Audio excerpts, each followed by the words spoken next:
Si vous n'avez pas envie de prendre la route aujourd'hui, nous pouvons vous donner un bon tuyau tout de même. Au Jardin des Plantes, vous avez le 26e salon du champignon, c'est-à-dire 4 à 500 espèces de ces espiègles hôtes de nos bois, comme on dit. Vous avez aussi le parfum de la forêt. Vous aurez un thème sur les champignons maléfiques associés aux pires légendes sataniques. Vous voyez quelle tentation. Sans oublier l'aspect pratique du salon. Et là, je me tourne vers deux de ces animateurs, M. Joly et Mme Perrault, qui sont spécialistes de cryptogamie au Muséum d'Histoire Naturelle et qui vont vous le confirmer. Vous pourrez trouver à l'entrée du salon des tables de manipulation, des tables à manipuler les champignons. Vous pourrez vous transformer en détective, voir, palper et flairer.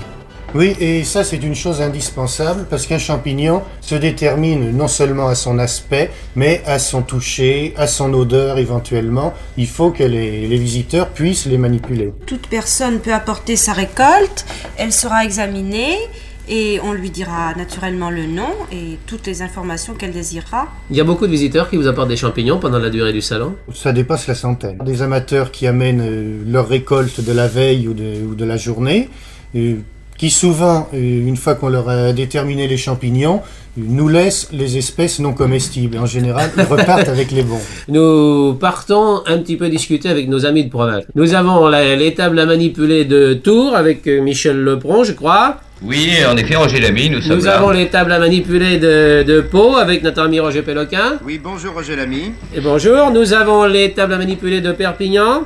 Oui, avec Paul Mugel, bonjour, et j'ai près de moi Madame Bousquet et Madame Pascal. Nous allons demander à Tours et à Perpignan de poser leurs propres questions. Commençons par Tours, si vous voulez. Monsieur Havard.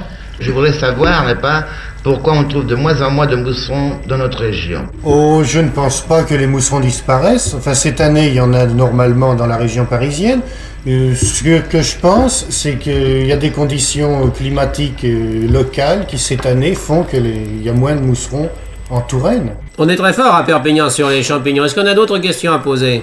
À Perpignan, nous avons encore une question à poser. Existe-t-il dans vos régions des offices de détermination d'espèces comme il y en a chaque semaine à Perpignan? Ah, voilà, Perpignan est à l'avant-garde, je crois. Hein. Un office de détermination d'espèces. Ça existe à Paris, M. Joly? À Paris, vous avez le Muséum d'Histoire Naturelle qui fait des déterminations toute l'année. Et à la disposition de tous les amateurs. De tous les amateurs et de toutes les personnes qui désirent des renseignements sur un champignon ou dans un domaine mycologique quelconque.